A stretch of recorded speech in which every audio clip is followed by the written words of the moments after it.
So you can breathe a little bit more. Neck, man. One of my homies got it.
Is humanity truly free?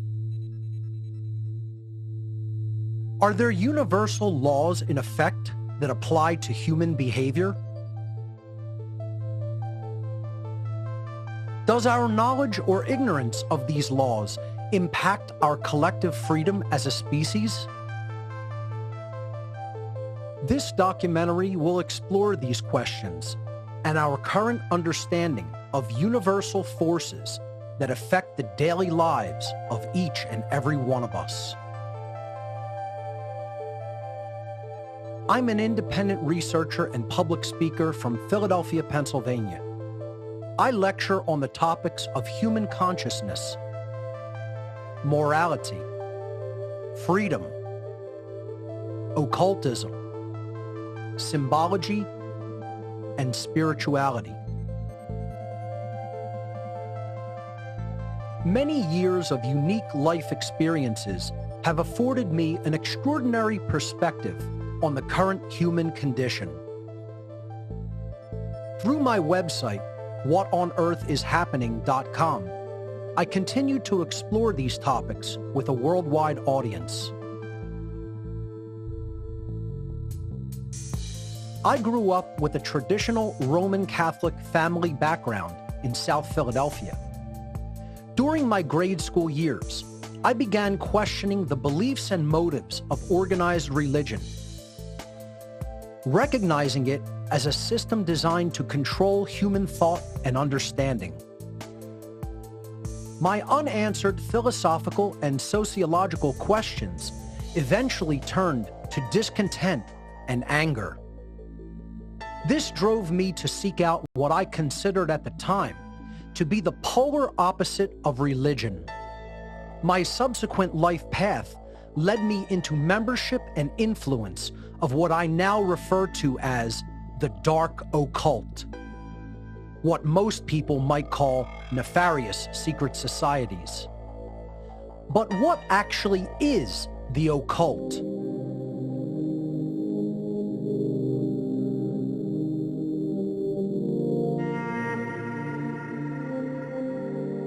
The occult.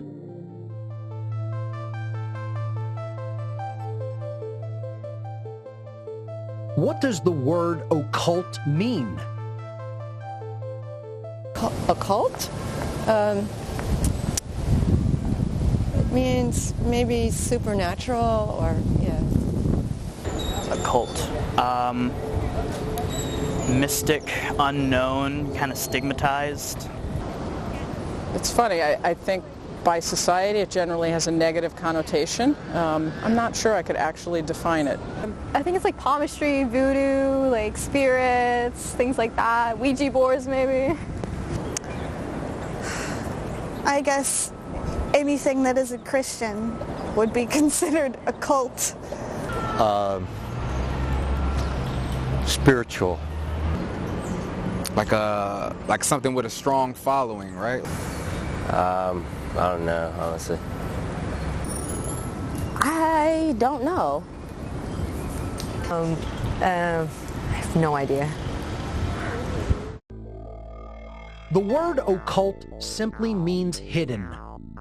The occult refers to hidden knowledge, knowledge that is not commonly known by the vast majority of human beings. Occultism is a body of knowledge which encompasses the study of hidden laws of nature. Laws which cannot readily be seen with our eyes or measured by traditional scientific instrumentation.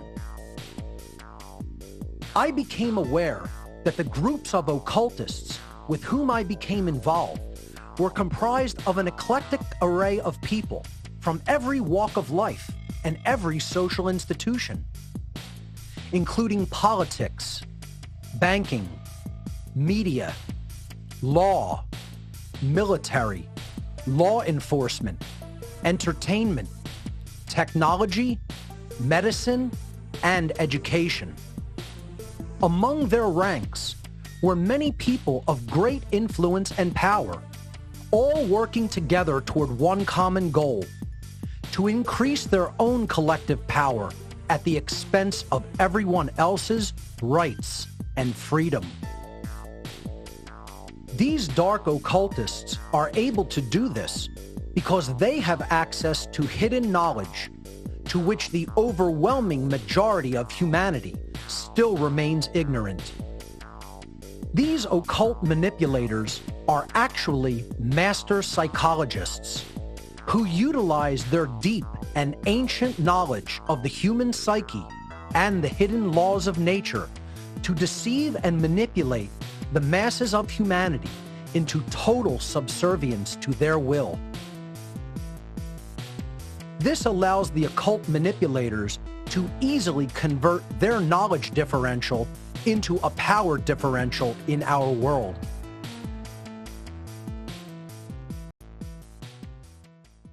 After a profound crisis in conscience, I eventually made the free will decision to cease my involvement in the world of dark occultism. I now teach people the very information which these dark occult orders have been keeping to themselves in order to stay in power behind the scenes. The ultimate hidden knowledge which they have been holding back from humanity's awareness is called natural law, and it is the secret of all so-called secret societies throughout human history.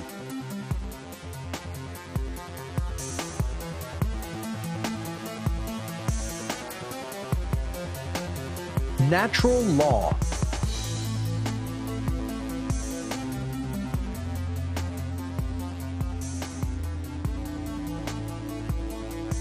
What is natural law? Natural law, I guess you could say just what, almost like first instinct kind of, you know what I mean? Like what would come simply just by the way that we are. I'm not really sure. I'm actually a lawyer by training and education, so I'm probably the worst person to ask. Law applies to the whole country. I think it means like how law is interpreted by people on like a day-to-day basis. Natural law, everyone is nice. Everyone was born nice and kind, but they are corrupted by society.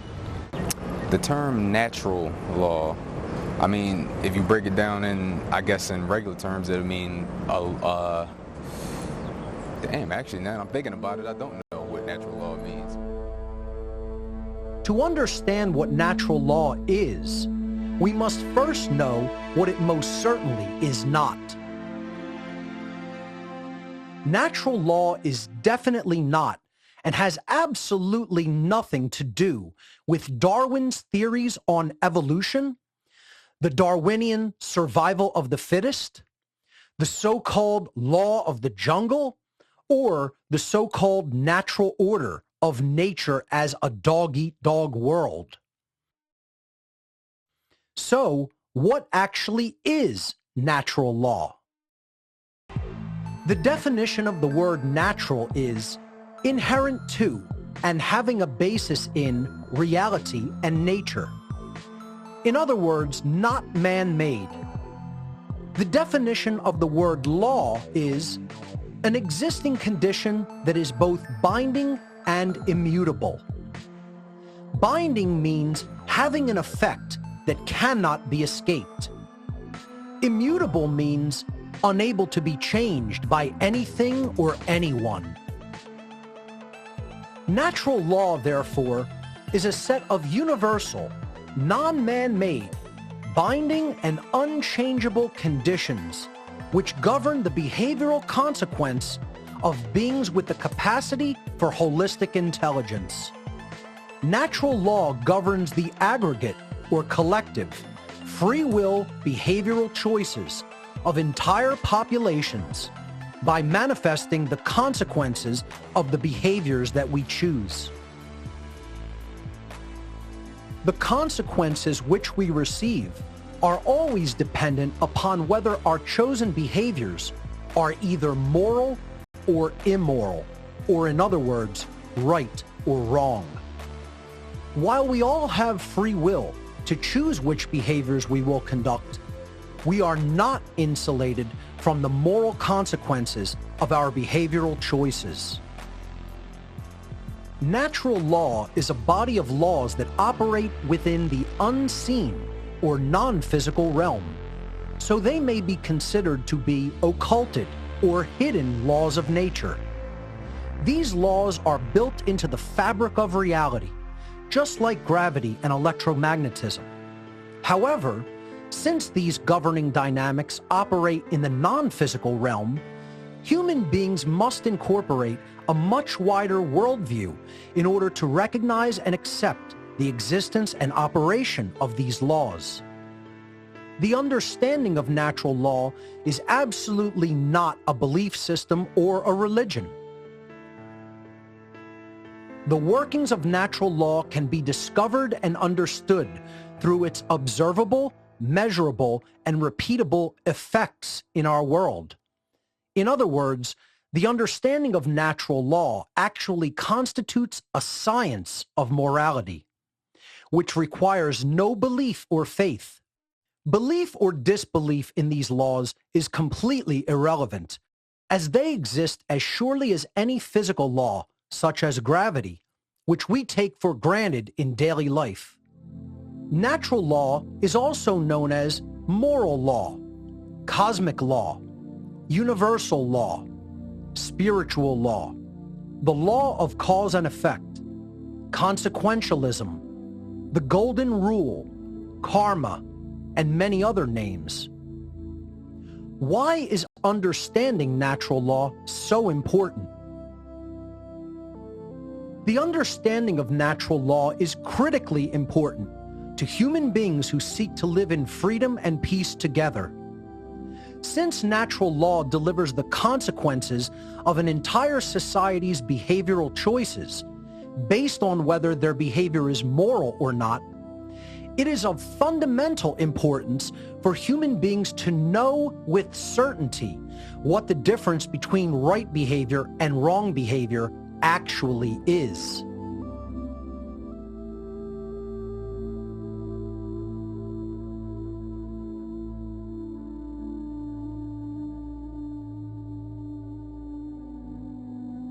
Human rights.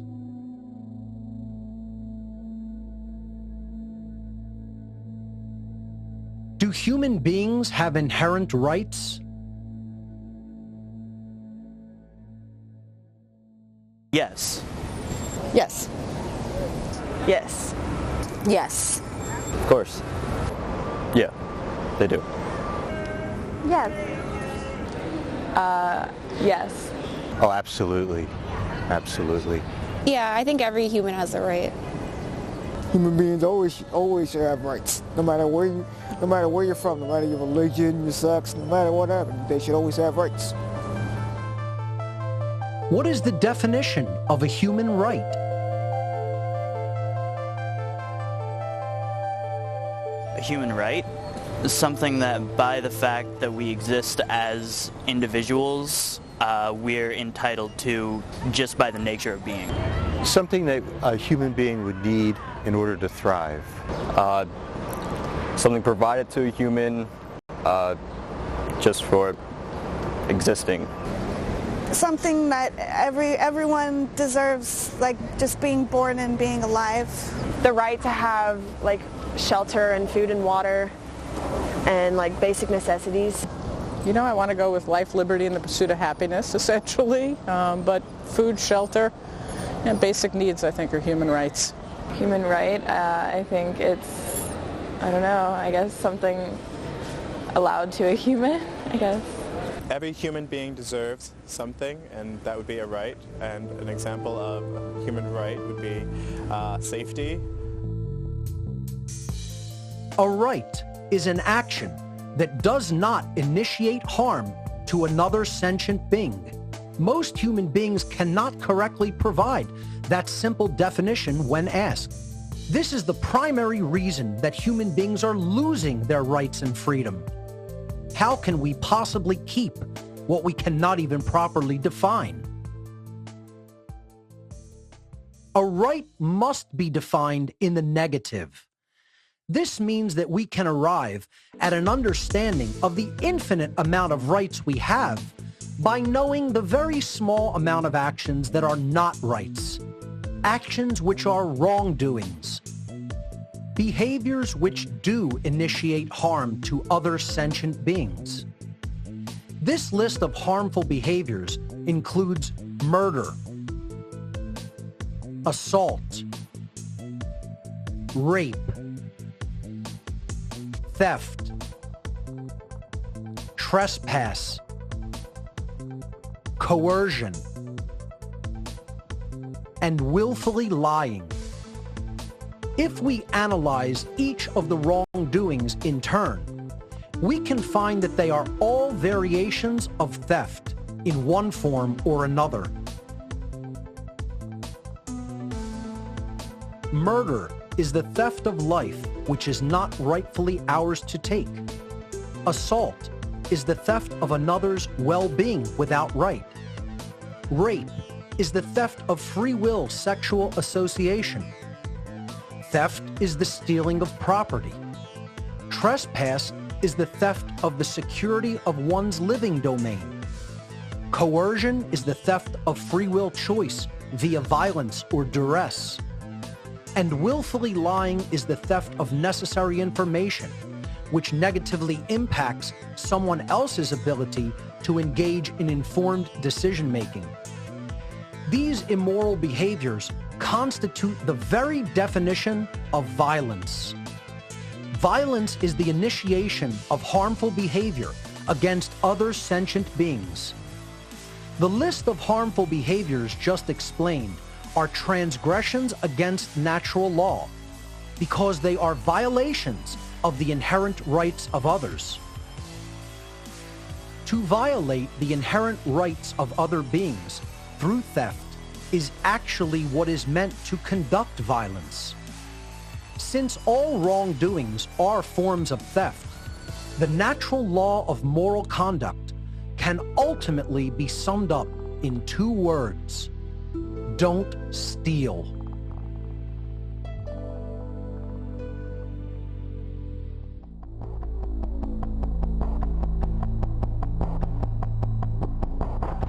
The non-aggression principle and the self-defense principle.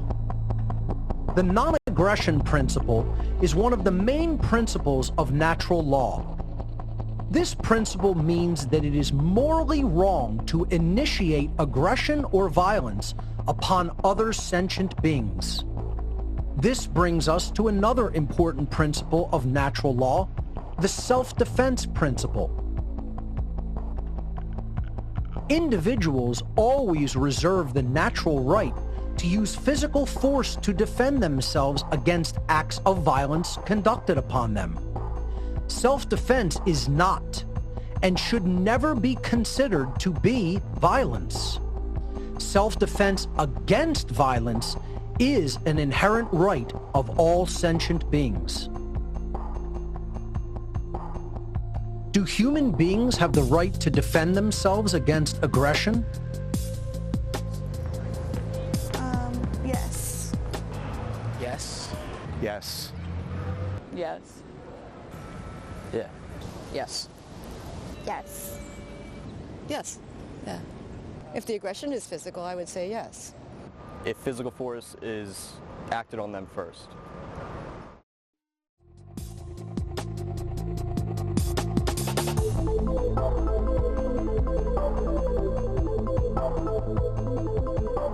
Equality under natural law.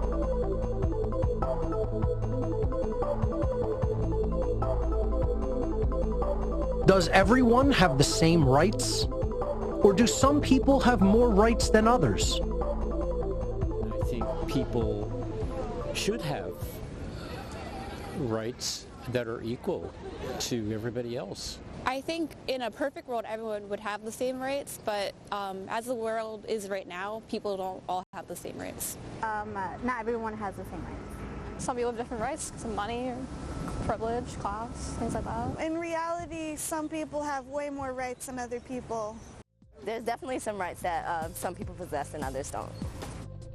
Most people would agree with the fact that the behaviors which initiate harm to others are immoral actions. The problem arrives when we fail to hold everyone to the same account regarding the morality of their actions. We must understand that everyone has the same rights as everyone else, and there are no exceptions to this law. If no individual possesses the right to perform a certain action because it initiates harm to another, then no one can delegate such a non-existent right to any other individual or any other group, and thereby magically turn a wrongdoing into a right. In other words, everyone possesses exactly the same natural, inherent rights as everyone else, and there are no exceptions to this rule for individuals in government, police, military, or any other societal institution. This is what is meant by equality under natural law.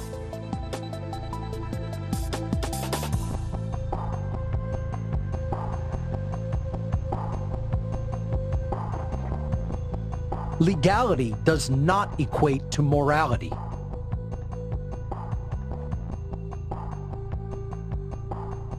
Is government authority morally legitimate? I mean, I think we need laws and regulations, but I'm not sure our laws and regulations are always moral. Not always. Yeah, I believe it is. To some extent. It depends on whether the authority was, at least in our democratic tradition, whether the authority was based on the consent of the governed.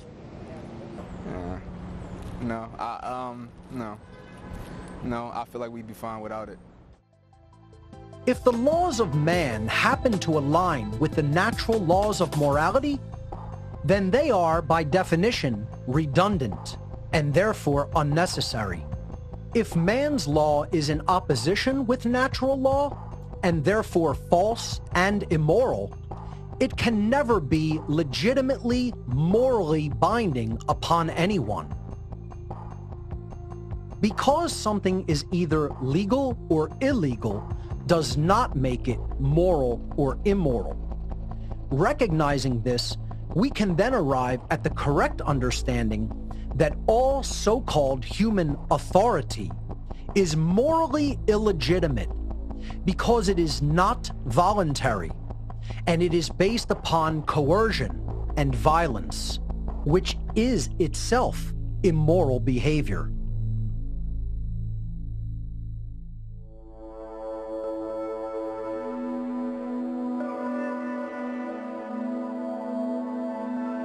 Natural law versus man's law.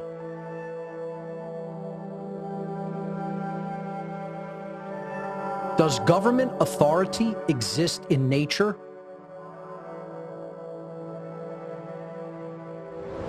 Yes, I believe it does. Yes. Yes. In some cases more than other cases, but yeah. Absolutely. Yes. Today's society, yes. I feel like you are, whatever your mind convinces itself that it is, or that you are, that's just what it is. Well, yes, there's always a hierarchy. I mean, even in every animal species, there's a hierarchy. Yes. Yes, because we follow orders from our parents from time to time. Yeah, well, they're the authority figure. Yes, because of the punishments that can happen if you go against authority. Yeah, it does. They do, but it's up to you whether you want to care about it or not. It does exist in nature. I mean, if you look at animals and birds, there's a hierarchy and there's some form of government, and I'm okay with that. Governmental authority is an illegitimate, man-made construct that does not exist in nature. The belief system that certain people can somehow possess legitimate authority over others, or that some people have more or less inherent rights than others, is one of the most fundamental causes of unparalleled suffering and death in our world. Authority is, and always has been, an untrue, illusory, illegitimate, and immoral claim, which is, unfortunately, accepted and believed in by most human beings with absolute religious fervor.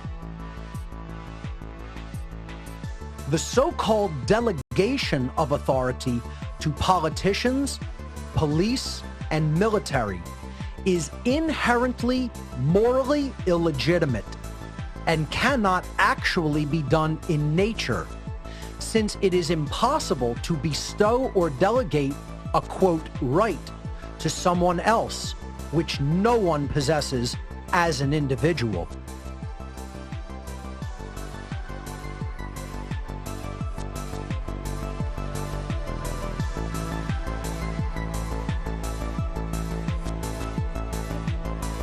The human condition is slavery.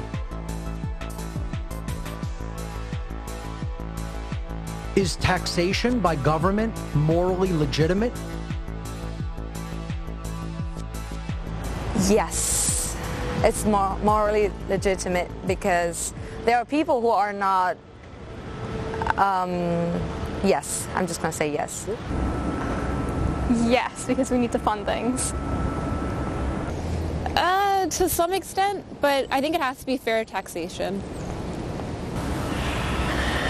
I think it would depend on what the taxes are going to. I don't think it's morally legitimate. Again, I do think it is needed to fund resources and things like that, but I don't think it's a moral issue. I think so because if we didn't have taxes, we wouldn't be taking care of the greater good, roads, education, etc. Well, the way we've set up our culture, that's the only thing that makes it work. Paying taxes? No. Like, I mean, where does it go? Where does it go? It's like, I mean, we all experience this. You work, you get a check, and then you see a chunk of it missing, and no one's telling you why it's missing. Hell no.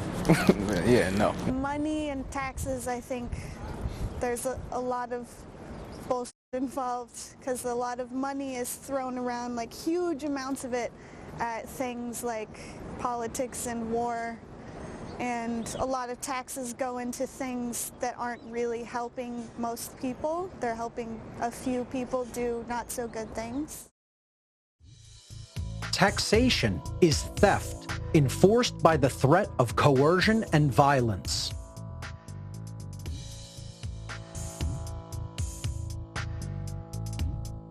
Are drug laws morally legitimate and necessary, or do people have the right to put into their body what they choose?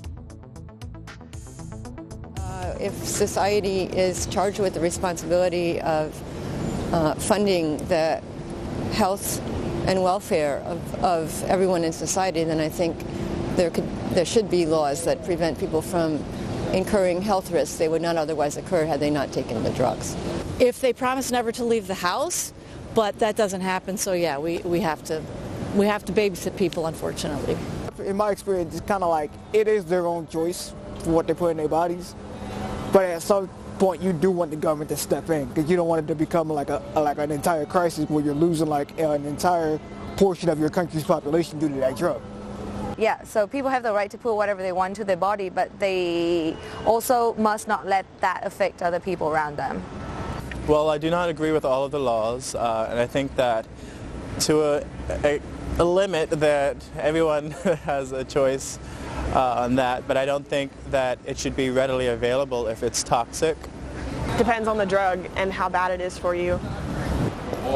I believe they should have the right. I think people have the right to, I mean, it is our body, we're born into it. I think they help. They help, but some of them, I would say, are a little over the top, some of them are a little under. People own their body and have a right to choose what they put into it. Are driver's licenses morally legitimate and necessary, or is travel an inherent right? Driver license is definitely necessary, otherwise there would be way too many accidents. I think unlicensed travel is a right. I think you do need a license because that proves that you're able to drive safely. I think driver's licenses are morally necessary and legitimate.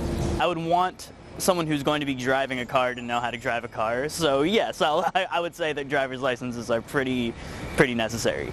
You need a license. Have you seen people driving in Philly? Have you seen people driving? They're texting, they're not paying attention. We got to babysit people, unfortunately. Driving licenses are necessary because I feel like you shouldn't be able to drive after a certain age. I think there could be even more rules with driver's licenses, actually. I think they're too lax. That's another interesting question. I know a few people without licenses who drive, but I don't think it's 100% ethical, or I think there are some drawbacks to that, mainly the application process. Licensed drivers is morally legitimate. Driver's licenses are a coercive restriction on the natural human right to travel. If a government law prohibits an action that doesn't cause harm to anyone else, are people morally obligated to obey that law? Yes. It brings peace to the society. I think they should still obey it because it's a law. It depends on what the purpose of the law was. It might have a purpose other than harm. It might be for a greater good, or it might be, so that's a definite maybe. No, I don't believe so. No, I don't think so. That would be the law, but I don't think that everyone, I think there are occasions or exceptions to that idea, so no. I think legally they're obligated, but on a personal level, I don't think they are. No, I don't feel like it. You should, because it's like they make it so that you have to, or else you'll be punished for it. But I don't feel like you should have to. I feel like if it's not hurting anyone, why is it a big issue? Why are we focused on it? Man-made laws that are in moral opposition to natural law are morally illegitimate and therefore not morally binding.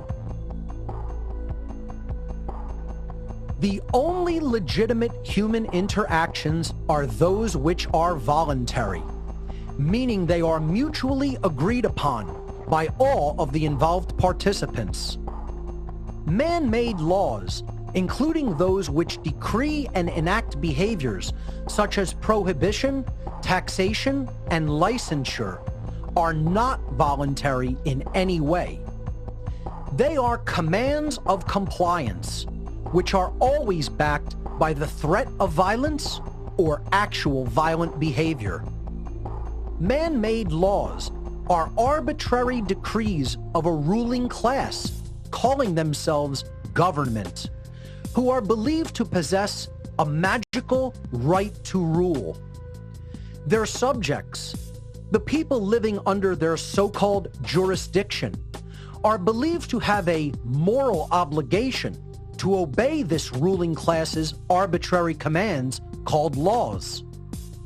Understanding that such a system is entirely based in behavior that is coercive, violent, and immoral, and conducted to bring human behavior into compliance with the will of a dominating ruling class, we can arrive at the unwavering truth that the term government is simply a euphemism for slavery. And that is what the human condition truly is: slavery.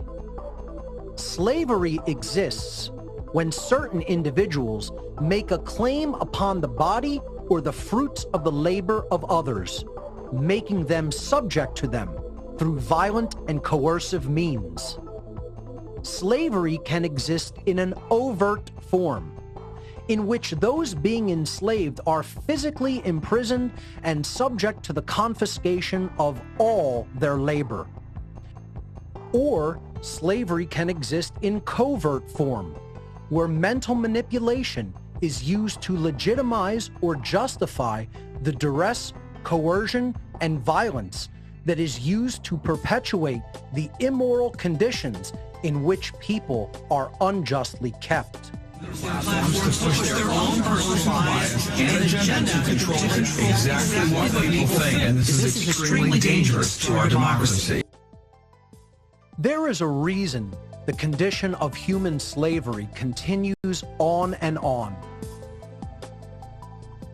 This immoral human condition is maintained by the occult ruling class by manipulating people into a state of ignorance and confusion regarding the actual difference between right and wrong.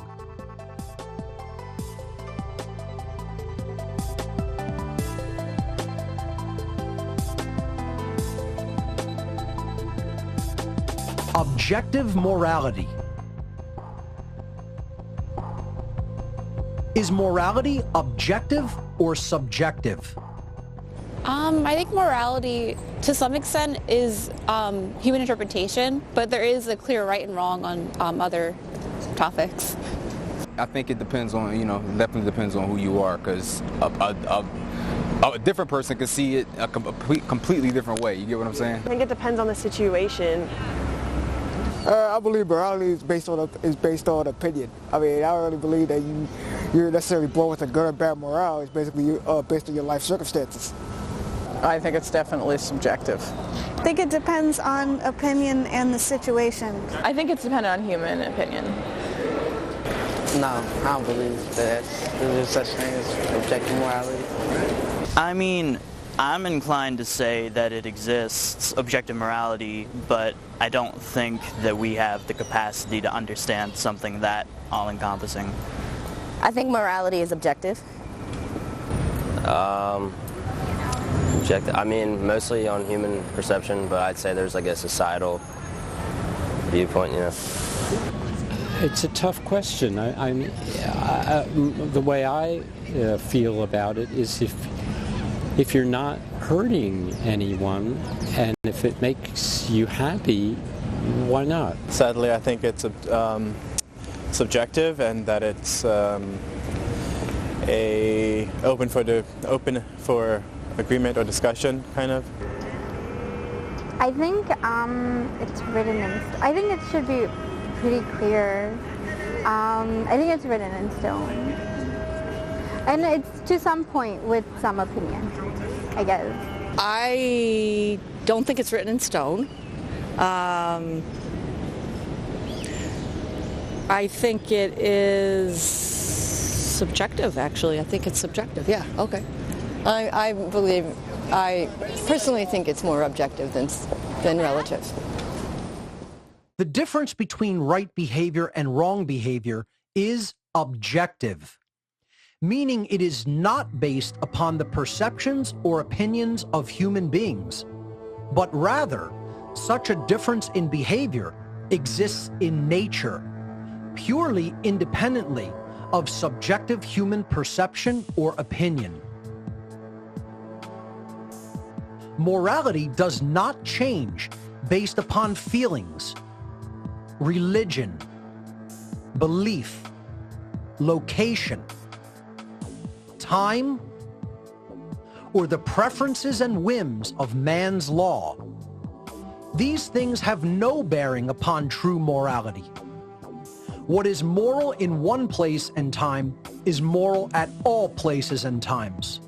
And what is immoral in one place or time is immoral everywhere and at any time.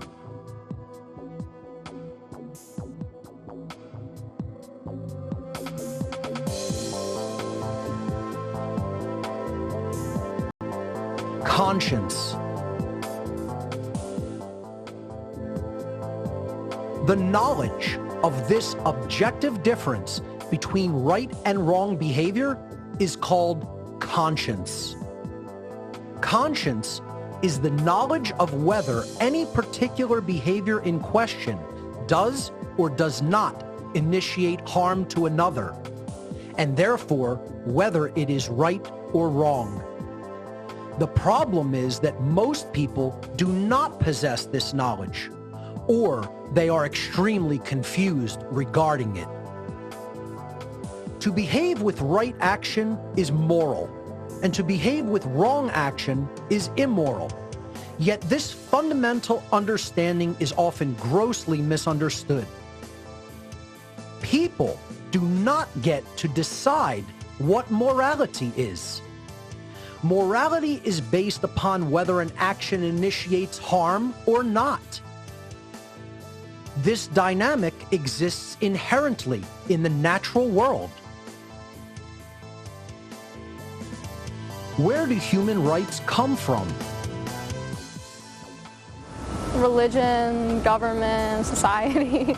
I guess it depends on the country that's allowing human rights, I'm not sure. Some from the laws, some from, yeah, I think from the law. They apparently are decided by many people. Well, since you're not bored with it, I think it's like a collective, I think they come from your fellow woman or man. More woman, quite frankly. Constitution. Realistically, human rights come from law, but I think they should come from the basic moral agreements that I described earlier. Human rights. I think human rights are inherent. The moment we're born, we are entitled to certain rights, but then those rights are also, like I said, qualified by society. Well, human rights come from what you believe that all humans should have in general. So, like, if you believe that they should always have freedom, or if you believe that they are always entitled to something. They should come from morality. They come from, I guess, morality, yeah, so. Well, in the Christian tradition, we say they come from God. Human rights should come from within and should come from a natural place, but I think in our society they come from governments. The inherent rights of human beings are their inalienable, universal birthright and can never be granted or removed by any action or process of mankind. Our rights come from nature, meaning they are pre-existing and inherent to creation itself. Unfortunately, after thousands of years of human civilization, most people still do not understand this eternal truth. It seems so simple that we as human beings should willfully choose to take right action, to honor and respect the rights of others not to be harmed, to treat others with the same respect with which we expect to be treated, not to steal the life, well-being, property, rights, or free will of others. Yet it is not as simple as it may seem. True right action is elusive at best and deliberately ignored at worst. And this brings us to the crux of the matter, which is what I refer to as the law of freedom.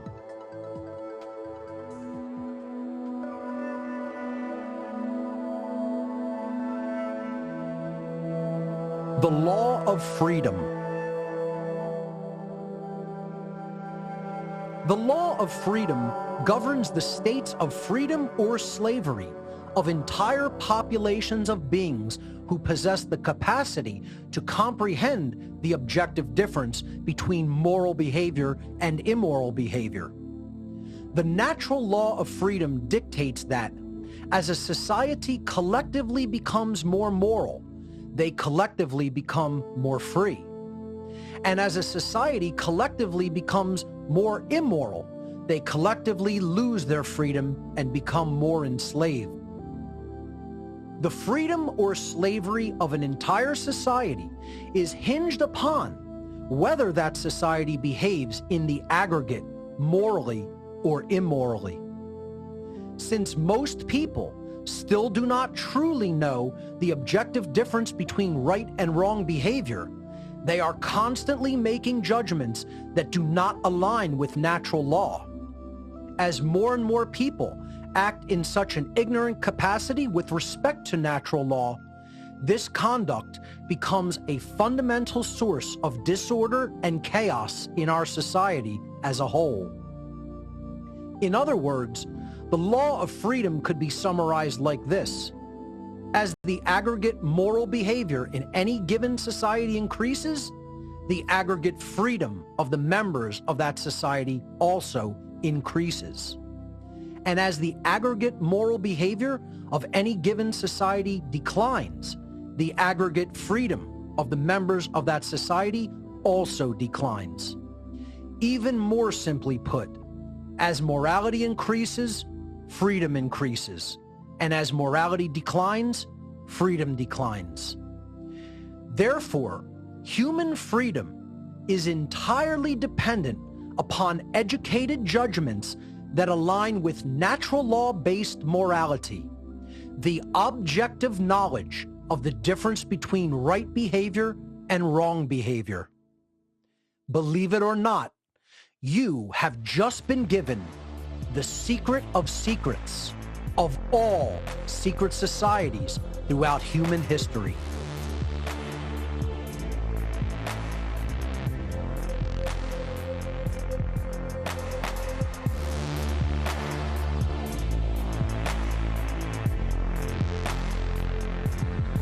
Moral relativism. Moral relativism is the belief that there is no objective difference between right behavior and wrong behavior. Moral relativists believe that morality is relative or subjective, meaning that right and wrong can change with respect to time and location, depending upon human perception and opinion, likes and dislikes, whims and preferences. Moral relativism is the belief that human beings may arbitrarily decide for themselves what right and wrong are, and that they may become the arbiters of moral and immoral behavior based upon their likes and dislikes at any given time or place. It is absolutely essential for humanity to recognize that morality is objective, and that it is most certainly not based upon human perception or opinion.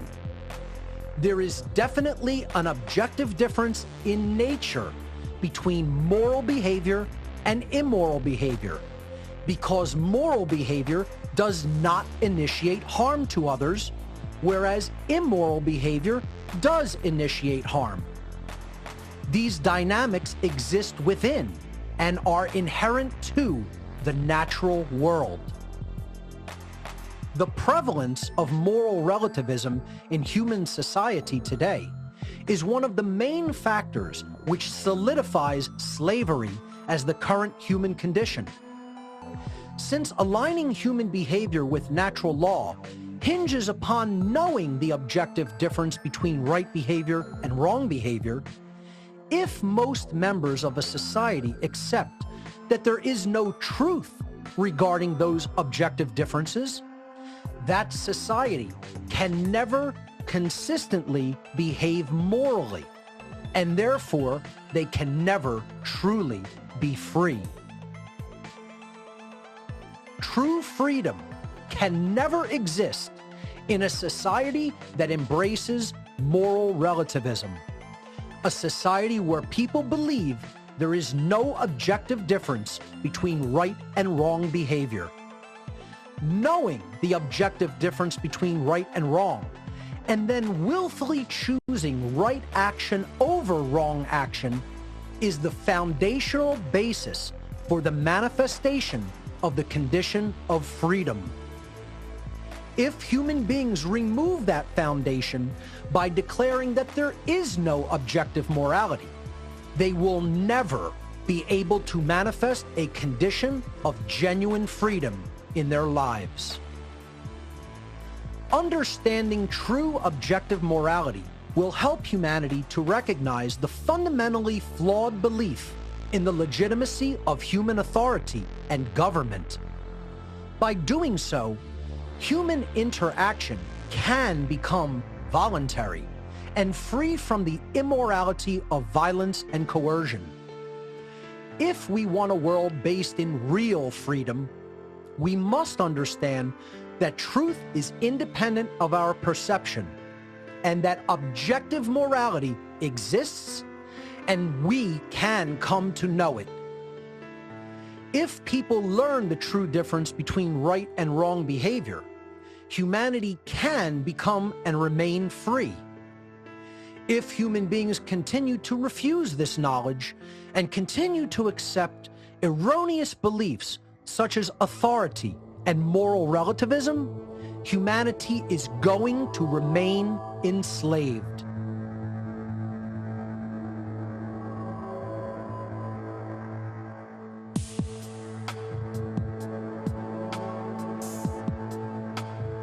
Free will.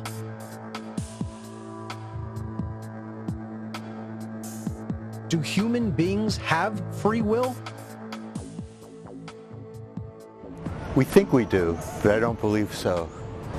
Human beings, for the most part, have free will. To some extent. We're not always free to do everything, which I think it should be left like that. I don't believe so, no. Yes, in my opinion, I believe that humans have free will. I mean, I don't believe that you're living your life under somebody's control. Free will. I think we do have free will. We do have free will, but that free will is also suppressed by social norms. No, actually, no. I don't think human beings have free will. Yes. Well, we think we do, but in truth, I don't think we do. Yes. Yes. Yes. Yes and no. Yes, or they should. In some cases. Yes. All human beings have the free will to choose between moral behavior and immoral behavior. We have a choice as a people. We can use our free will to change our behavior and bring it into alignment with natural law by choosing morally right action. Or we can choose to behave immorally by condoning and perpetuating a system based in violence, coercion, and moral relativism. Will we continue down the path of slavery watching our inherent rights stripped from us little by little?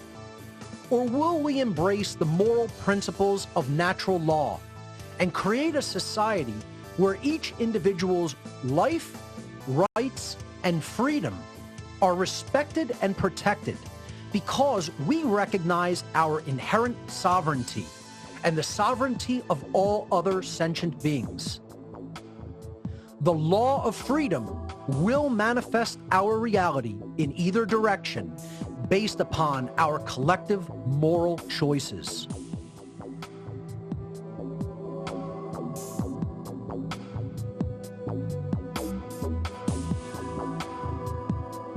The science of natural law. Our shared human experience on Earth is collectively created and determined by the quality of aggregate human behavior. This demonstrates the effects of the natural laws of behavioral consequence operating within the physical realm.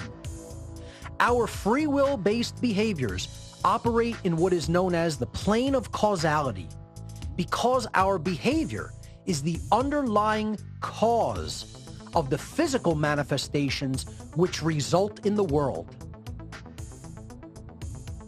The consequences and repercussions of aggregate human behavior then materialize upon the plane of effects, which constitutes the shared human condition in which all of us must live.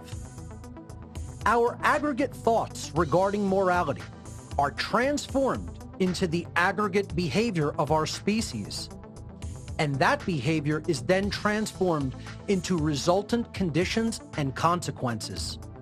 Truly, we collectively reap that which we collectively sow. Wrongful action can never create goodness and harmony, and right action can never constitute a violation of rights. 2 + 2 will never equal 5, and the apple falling from a tree will never fall upwards in elementary terms. Our behavior creates our circumstances. These dynamics can be repeatedly observed, and their workings can be known as a result of such observation. The study of these dynamics in human society constitutes a science of behavioral consequence.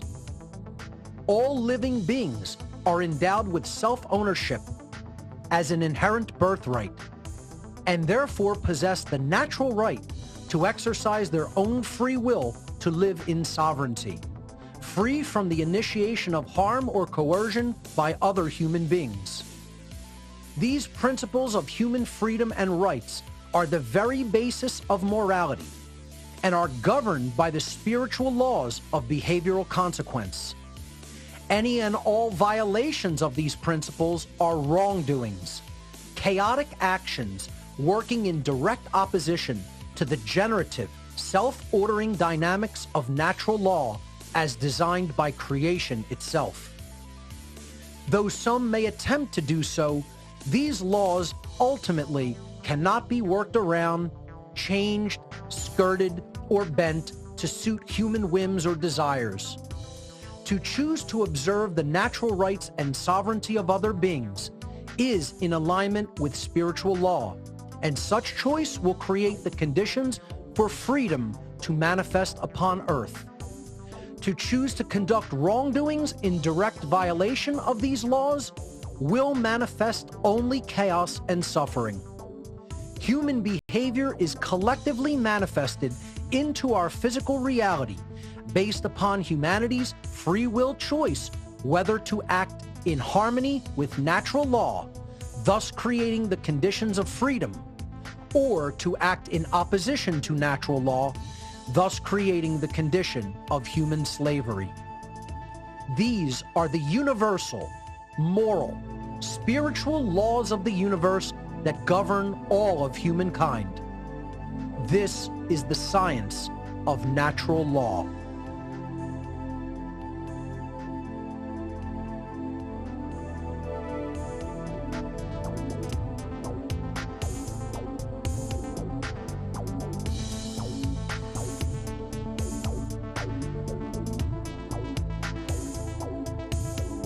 the one great work.